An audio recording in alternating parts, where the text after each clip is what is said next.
Hey, hey, welcome back to the Spark Faith podcast. I am Dr. Chris Sargent, and we are going to continue our Monday mindset. And last week we talked a lot about trusting yourself and how distrust happens inside ourselves. And so this week I want to offer some solutions and actually maybe something fun.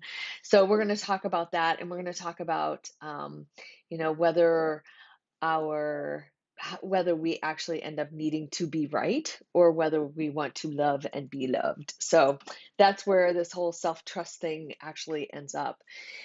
And before that, though, if you would screenshot it, throw it up on your social media, please like, follow, go to Apple Podcasts, download the app to your Apple phone, get Spotify. You can get that also on your other Android phone, I think, and just search Spark Faith, click follow and like and subscribe and all the things, and then share it with your friends, please. Thank you. And so, yeah, I want to go ahead and dive into this just a little bit more today. Last week, we talked about not following through on our promises to ourselves, and that we would more quickly actually just keep promises to other people. And so what I want to help you understand is that as you distrust yourself more, you actually end up making yourself sick. I know it sounds like a big leap, but here's the process. And then I want to talk about the solution because I want to leave you with some encouragement, not just all the bad stuff that happens, right? But part of the process is one of the first things that happens when we make a promise to ourselves and then don't keep it, make a promise to ourselves and don't keep it, make a promise to ourselves and don't keep it, and we have this lack of trust, we end up resenting ourselves, right? If somebody else did that to you, you would resent them, right? And so you have this pool of emotions about yourself that you never really looked at and maybe didn't want to deal with, and so you stay distracted, right? Well, the interesting thing is it still manifests, like it still pops up right there as negative self-talk, as anxiety, as depression, and then physically it can go right into gut health. Honestly, it goes right into your gut and you can end up constipated and backed up, right? Makes sense, right?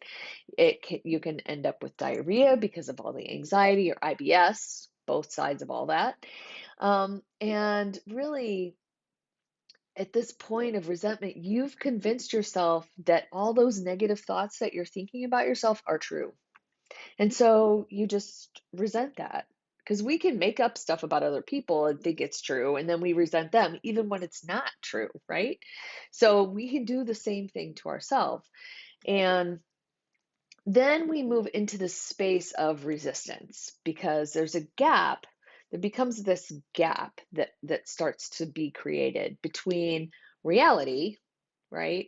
Like actual reality and what we think or expect that reality should be. And this is a very fine line between reality and what we think it should be or what we are expecting it to be.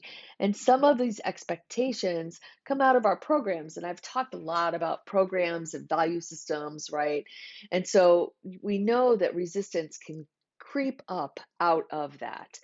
And so when that starts to happen, we start defending our position. We defend that. And the way that we end up defending it is with a load of excuses, or little white lies that we tell about our behavior, about what we do, about who we are. And then we start to feel really disconnected and we start to lack intimacy with people because we're holding people back, right? Because we're resisting things.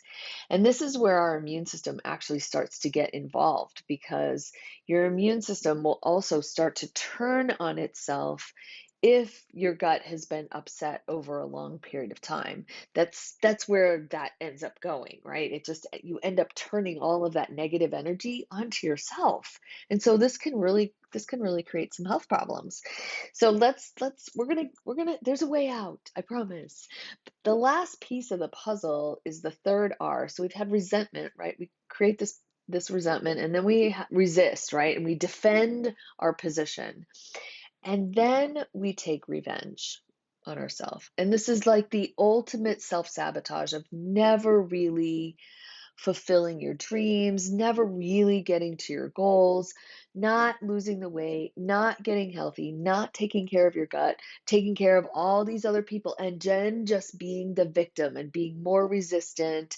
And then you've convinced yourself that all of these things out there happen to you instead of happening for you, which I've talked about before. But this you get to this low point, and maybe you have a health crisis or you have a relational crisis or something like that happens before you really get out of it, or you just continue to live that way, which is just completely sad to me, and I want to give you a hug. So so there's way out of this, and the first thing, honestly, is to get really honest with yourself and have an honest conversation with yourself. You can do that in your notebook. Nobody has to read it. You can do it in a locked document on your phone or your laptop. I prefer my handy dandy notebook.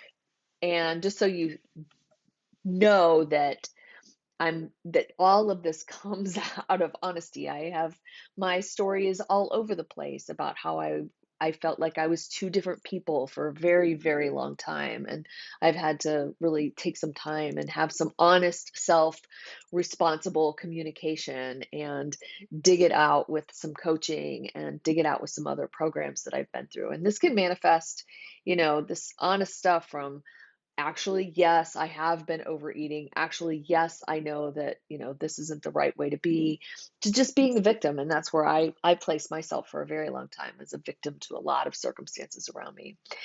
So then we have to give up that defending ourselves. And this is the hard part, right? Because this is where we have to say, okay, I'm not right. I'm wrong. I was wrong about this, or I was wrong about that.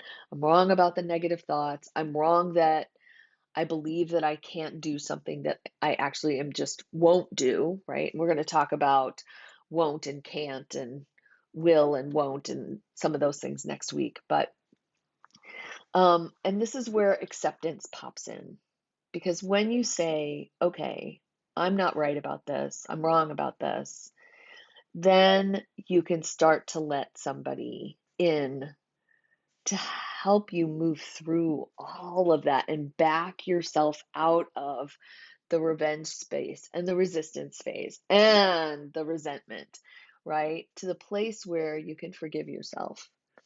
It takes some time, and it does take a professional. And whether that's a counselor or a coach like myself or whatever, moving yourself through and back out of this process can start to heal your gut. It starts to heal your relationships. That's what happened with my daughter and I. You go back to some other podcasts, you can hear that whole story. And it's really made such a huge difference. And honestly, it's why I'm here now doing podcasts and wanting to help more people and serve more people, so that y'all don't have to go through all the crap that I've been going through over the last 4 years. You can speed up the process. It doesn't have to take you so long. So I'm giving you all the hacks of how to get there.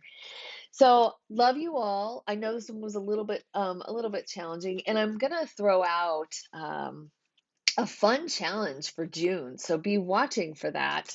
We're going to have a little bit of fun here on June 18th. So just be watching your inbox and watching Facebook and all the social media stuff for more info on June 18th. Love y'all. Bye.